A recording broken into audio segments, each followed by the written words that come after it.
Because all businesses need a plan, right? Otherwise, they don't really know how to move forward. So what kind of plan would you prescribe to businesses if you don't agree with having a Q1, Q2, Q3, Q4 plan? Yeah. So I follow a simpler approach that I recommend. It's a now, later, next. Now, next, later. So it's now, next, later. So it's what do I have to do now, which now includes this month and this quarter. So I plan for this quarter. What do I have to do next is based on my current information that I have, I plan next, which is typically the second quarter. Let's say, assuming we are in the fourth quarter of the year, the second quarter to the fourth quarter. So that but it's flexible. It's designed to be flexible, and we focus on the now, and any planning sections that does not encompass now is automatically in the next bucket. So based on my current perception, I have a next bucket, and if something comes up, a new idea comes in, oh, that's later. So there is no, so there is some planning, but it's not prescriptive, and that's one element of planning. The second element of the planning is we should strive not to input specified outcomes.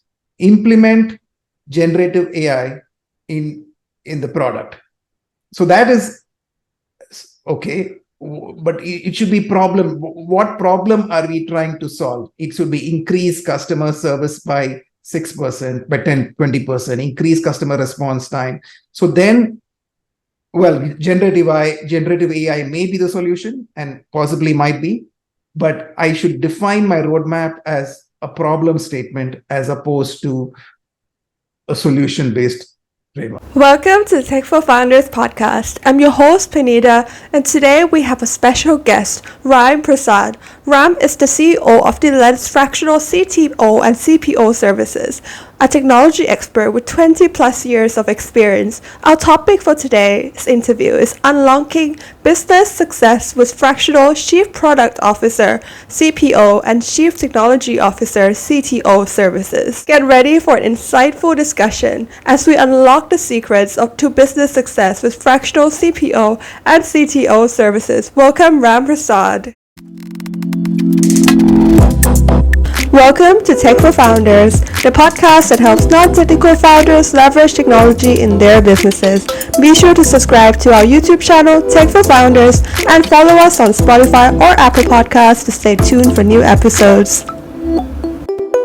Could you explain what Fractional Chief Product Officer and Chief Technology Officer services are and how they can benefit businesses of different sizes? Sure, absolutely. So a fractional CTO and a fractional CPO is exactly what the term is. It's fractional usage of time. So customers can use me as little as 1 or 2 hours a week to typically 20 to 25 hours a week. This allows them to choose the extent to which they need my services. They don't have to commit to a full-time hire. That's very clear. All righty. Yeah. And so in terms of 20 to 25 hours a week, like how many hours do clients that you see usually use? For example, like 4, 5, etc. So in the 20, typically it varies. It varies widely based on customer requirements. So my services are very customized to what the problem at hand is. But if you look at, if it's a 20-hour engagement per week on average, as an example, it averages out to 4 hours a day. So out of 4 hours a day, it's probably 1 to 2 hours of meetings, 2 to 3 hours of meetings. And then I spend 1 hour planning, organizing, documenting, strategizing. So, but it's typically half to 75% with direct interactions with someone in the team of the customer. I see.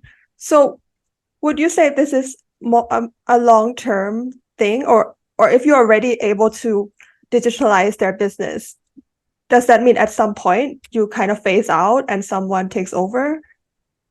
Yeah, so that is one of the major benefits of a fractional service. You only engage to the point you need the service. So customers typically call me, and 100% of the customers call me when they have some kind of problem. So I'm typically a firefighter. So I typically, if I solve the problem, and some customers are now happy with that, and then they continue on their own. They don't want, and some cases it engages. So I've had customers still actively involved for the last 3 years. I've had 2 to 3 month engagements as well. So it varies. It provides the customer flexibility. It provides the customer flexibility, and typically what they see is if they believe they can continue on their own. So I provide some framework for them to solve that specific problem. And if they believe they can continue on their own, if they have the skills to continue, they continue. If they feel, oh, there's value, then they continue to engage me, and sometimes they'll engage me until they need a full-time person, and until they're able to hire one, I'm engaged. I see. So it's the main thing is flexibility. Yeah. So what are the common challenges that businesses face when it comes to aligning technology initiatives with their overall business goals? So what I've observed in the last several years, the alignment, typically what happens is somebody comes up with a technology roadmap, probably the CEO of the company or the chief marketing officer. And if you look at most roadmaps, it is Q1, let's accomplish this, Q2, Q3, Q4, next year, next 2 years. They have a well-detailed roadmap. And that is a fundamental problem, because priorities change, and you are prescribing a solution without it. So it's a top-down. So when it's top-down and a prescriptive solution, it's never going to align. It's never going to align because next quarter something else has happened, but your roadmap is kind of fixed. So that's the major. To me, that's just the process of creating the roadmap that 99% of the organizations follow is fundamentally flawed, and ensures that you're never aligned. Yeah, definitely. I think especially with technology, it's like Right. a few months before some new technology hasn't came out, like generative AI. And if you already made plans for Q4 and you're still going to do something that has already been disrupted, it's not good. Right. And of course, people might make a change, but they go back to the same approach. They say, okay, generative AI is coming, we need to do something about it. And then they may adjust it, but still it is what I would, an output defined roadmap. An output defined roadmap is somebody in the top, somebody says, do this because this is what we need. Implement some solution with generative AI, which is not talking about what problem they're trying to solve. So yeah, but you're right. It's difficult to adapt and change with new introductions of new technologies. And generative AI is a drastic example. It's transforming it in a drastic way. But even simple changes, customer demand, customer patterns, impact the output that needs to be created. Definitely. So how would you, because all businesses need a plan, right? Otherwise, they don't really know how to move forward. So what kind of plan would you prescribe to businesses if you don't agree with having a Q1, Q2, Q3, Q4 plan? Yeah. So I follow a simpler approach that I recommend. It's a now, later, next. Now, next, later. So it's now, next, later. So it's what do I have to do now, which now includes this month and this quarter. So I plan for this quarter.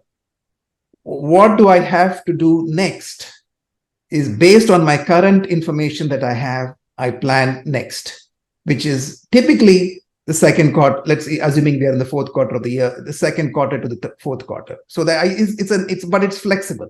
It's designed to be flexible, and we focus on the now, and any planning sections that does not encompass now is automatically in the next bucket.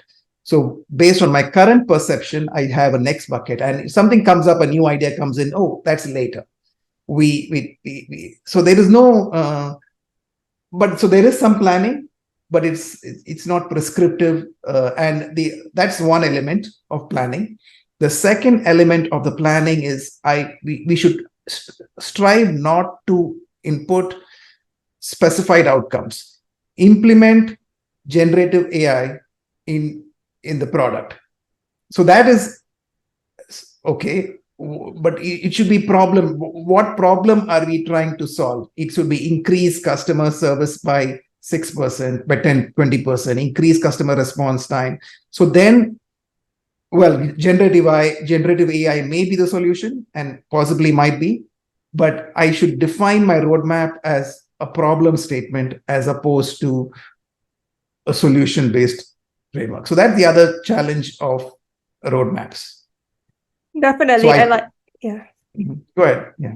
Yeah, I like the problem approach because I think with the solutions, it's less flexible because implement generative AI. But if you focus on the problem, there are many ways you can solve a problem, right? With chatbots for customer service. Absolutely. It gives you more flexibility, and it actually measures the outcome. So if I want to improve customer service response time, and say I want to reduce the response time from 30 minutes to 5 minutes, okay, that's a well-defined problem. Generative AI may be part of the solution, but then maybe there are other interlinked parts. Like example, it should be linked to your scheduling system. So you may say, please schedule an interview as an example. But if the interview system is not linked with the person who sets the interview, the system is broken. So so it has to interlink. It has the whole part has to come together. So when you focus on the problem, then you're automatically focused on the end solution. Definitely. And so can you please share some real world examples of how Fractional Chief Product Officer and Chief Technology Officer services have helped startups and small businesses achieve success? Sure. I'll share with you my favorite story. There are several examples, but let me share my favorite one. So I had a customer that engaged me 2 years ago. 2 years ago, they engaged me and they said their revenues were stuck around $6 to $7 million for the last several years prior to that. And they had a strong engineering team and engineering culture. They had they were supposedly extremely customer responsive, and they got a lot of feedback from the customer. And they built over the years, just to simplify the description, they built around 10 modules of their software. Only one module was utilized and generating revenues. So the second to number 2 to number 10 was not generating any revenues. And they built those 9 other modules based on customer feedback. So the customer told them, I need this, I need that, so they built it. So they were very customer responsive, but nobody was paying for it. Nobody was paying for it. So they were still relying on module 1, but so the revenues were not growing significantly because customers bought module 1 and they were stuck in that range. And so they had a lot of existing customers, but nobody was buying. So I came in and to understand why nobody was buying it, we went through a formal customer discovery process. To identify really what the customer really wanted. So as opposed to just asking them, what do you want? What is their pain bottlenecks in the process? So that process yielded a problem definition that none of the 9 other modules was solving. So I interviewed around 40 customers, and it revealed it's the way of doing customer discovery. It revealed a problem that nine. So we built so that then I changed. After we identified the problem that customers were really having, we built a 11th module. And customers started buying that 11th module. The revenues doubled in a year because now they had 2 modules that customers were willing to pay for. So it's very important to do customer discovery to see so the other 9, it's not that the other 9 modules were not useful.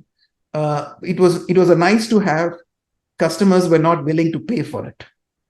They were willing to do whatever workaround or manual steps that they were willing, because it was not financially worth it. The ROI was not significant enough.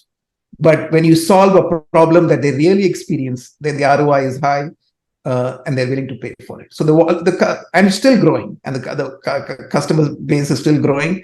They are now about to engage me to do a customer discovery, because you have to always do it. It's an ongoing process. And 2 years ago, they didn't have the ambition to double their revenues, but now they have set ambitious target of doubling it again because they've seen it once. So now it's a challenge. Now we're going to double it again. But next week I'm going to begin the engagement to see what is the new problem that they have. And customers' experience always evolves, so you have to always do that. So you have to build the right product in order to get traction. Yes, definitely. Because I think the general advice is that like have user feedback, right? But of course, but you can't, just because that company built what the users said they wanted does not mean that they're solving like a real pain point. And I think that's where you come in and kind of change that, because sometimes like when you look too closely at the problem, you can't really solve it, right? But you have someone outside and they look and they're like, oh, here's a solution. Right. Yeah. And then the problem is when you ask customers, what do you think about this software? They'll look at the user interface and say, I need this button here, I need that here. And yeah, those are nice to have. And you should do that over time. But you don't expect that. Those are, customer satisfaction, customer maintenance, retention. These are not doubling revenue issues. And yeah, that's right. So in your experience, what are some of the key considerations for a non-technical founder when deciding to engage with a fractional chief product officer or chief technology officer? So if you're a founder, whether you're non-technical or technical, but since you're asking for non-technical, I'll focus on that. But if you're a non-technical founder, as a founder, when you start the company, you should do it yourself. You should, because you don't have money to engage a fractional services. You have to demonstrate that the product is right. You have to take time. There are several tools out there. There are different. You can engage individuals. You can engage a small company, but you do what you can. Once you reach a point where there is revenue generation, and you want to scale, then that's when you need to focus on the business exclusively. And that's a good time to bring on a fractional CTO or CPO. So there is revenues coming in. No, so pre-revenue, you can get recommendation. I do mentor startups. I do as a give back to the community. So I can mentor you for 30 minutes, 1 hour, and give you some guidance. But you should take that and run with it. But you engage a fractional CTO, CPO when you have some revenues and you cannot manage it and you want to scale, you want to grow. And this applies, by the way, even for a technical founder. So the technical founder, as a founder CEO, if you are not bringing on a CEO, your responsibility is business development, your responsibility is marketing, your business is customer discovery. You should be focused on all of that. That's a good time to bring on a fractional CTO, to at least to experiment with, instead of bringing on a full-time CTO. Definitely, that is good advice. We shouldn't spend money before we're earning. Right. Absolutely. So how do fractional chief product officer and chief technology officer services contribute to improving operational efficiency within an organization? Yeah, so that is primarily what we do. We improve operational efficiency. So there are 3 legs to improving operational efficiency. One is technology, making sure that the right technology selection is made, the right architecture is chosen. We align with making the right technical choices. So that's one way of our input. So we look at it. The second is process.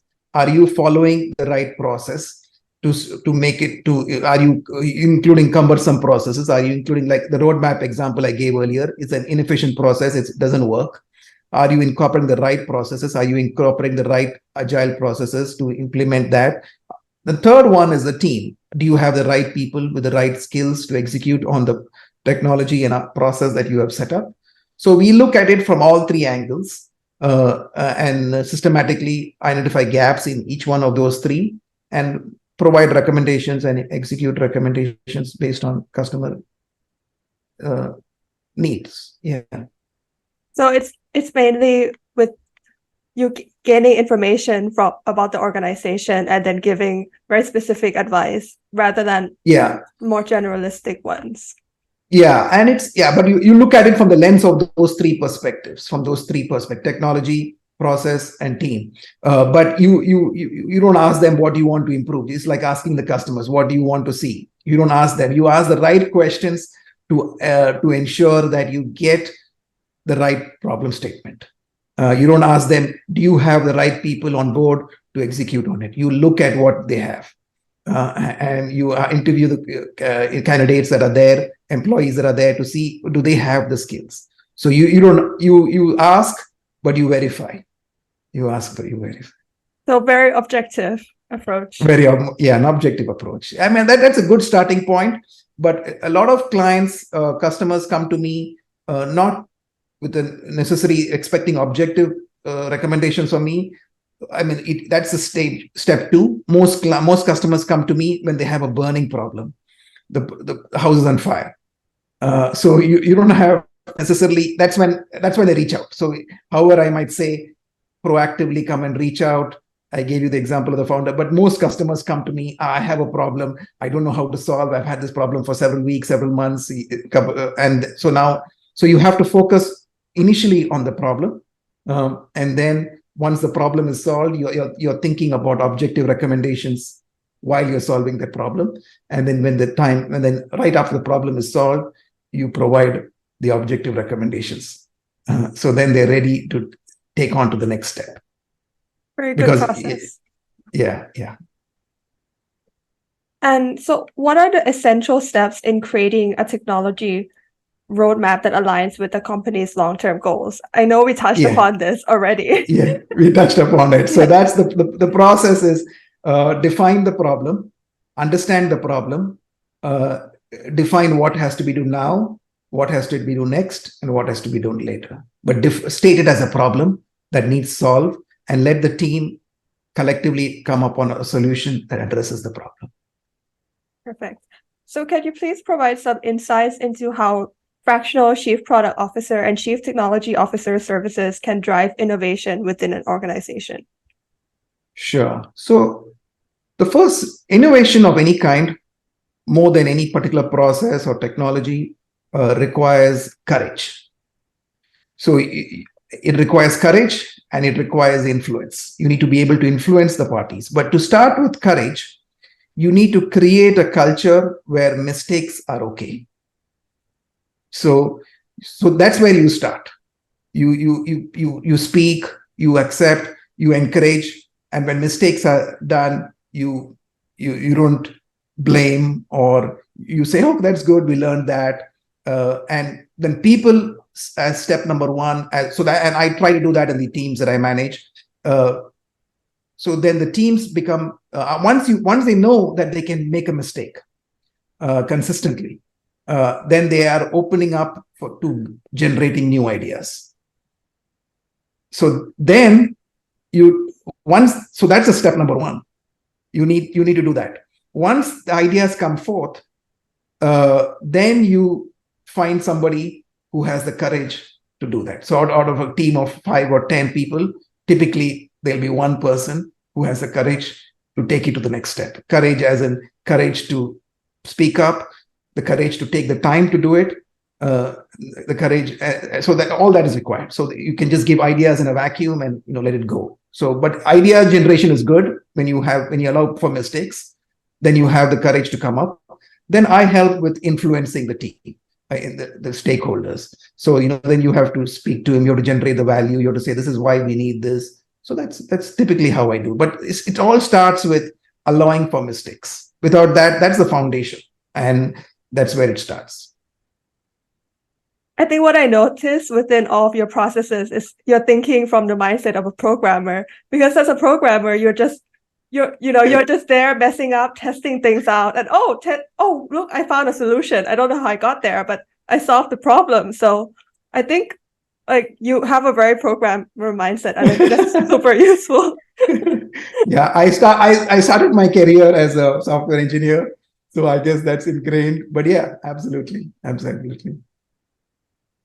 So, how do you ensure effective communication and collaboration between fractional Chief Product Officer and Chief Technology Officers and the existing team and stakeholders? Yeah, so you as a spirit of, so it's the same thing. It's an extension of the same thing. You allow for mistakes. You are allowed to be vulnerable. You openly communicate. You describe a problem statement. So when you describe a problem, then it opens up automatically, as opposed to defining a solution. A solution can be defined by one person possibly, but when you whether you're bought into the solution or not, you are implementing the solution. But when you define a problem, then the Chief Technology Officer and Chief Product Officer has to collaborate. Okay, here is a problem we are solving. So that process in itself facilitates. Of course, you have to be open-minded, that there are individuals different individual personalities, and you have to work through that. But at the core, the problem definitions actually help collaboration as well. Definitely. So are there any particular industries or sectors that can benefit the most from a fractional Chief Product Officer and Chief Technology Officer services, and why? So the industry, I have customers across a lot of verticals. It's not vertical specific in terms of the domain or industry. My customers have the common attribute of having a high-tech product. So they are typically they are software as a service companies. So they're delivering some kind of enterprise or consumer SaaS products. So it's across. So it's a technology focus, and most organizations today have to have a solid technology. So it's a technology focused across multiple verticals. So whether you're a legal services company or a finance company or a healthcare, you need to deliver some kind of software. So if you're intense as opposed to some kind of services. So if you are you're selling your software solution, that's as a service, that's when my expertise comes in play. But for example, if someone has a company and they still do not have a technology service, but for example, they're a legal company, but they want to create some kind of software because they want to get into all these technology trends, would you be open to? Yeah, absolutely. I do that. So they are a service-oriented company, but they are in their roadmap, they want to build a product. So yeah, absolutely. So to get started. So that in this particular case, in the example you provided, I've actually considered a few companies that way. They're providing professional services to customers, but they want to transform their professional services. They have some product ideas. So they have revenues coming in through their professional services activities. But how do I build a product? So then we do customer discovery, we get started, we build an MVP. So yeah, absolutely. That's a sweet spot, actually. It's one of the sweet spots. Perfect. How to get started. So as technology continues to evolve rapidly, what are some of the future trends or developments that businesses should be aware of when considering fractional Chief Product Officer and Chief Technology Officer services? Well, the answer is in your question. It continuously changes, right? You continuously change it. So one of the benefits of fractional services is you can bring on people with that specific technology expertise, if that's important, for a short period of time to get you jump started. So it's a constantly changing landscape. The product space is changing. The technology space is changing. And the talent is so as it continuously changes, talent has to evolve. So what talent you had in your organization a few years ago may not be able to deliver to the new technology and product landscape. And so fractional services can bridge that gap to because I might have worked with a few other companies with that same technology. So, and product processes. So yeah, so that's how it helps. It can bridge the gap. And being talent, being hard to find. So the problem that a small company, a small business with $20-30 million revenues encounter is the same problem that $1 billion company experience. It's nothing different. The problem, they are unable, the roadmap in $1 billion companies are the same thing I've seen. Quarter one, quarter two, quarter three. It's the same thing. And it's designed to fail. So the $1 billion companies are having the same problem, but they tend to have resources to hire and attract resources that have the expertise to help them transform. A $20 million company, a $30 million company has the same problem. But then a full-time, they're not able to commit to a full-time hire. They're not able to attract the right talent, pay the appropriate. So then a fractional services can bridge that gap. So they can have access to that expertise, but solve the same problem that $1 billion company has. That's excellent, because I think it's very democratized. It's like you're kind of democratizing the industry. Like you can't hire a CTO, we'll be your CTOs. Right, exactly. And that is our vision.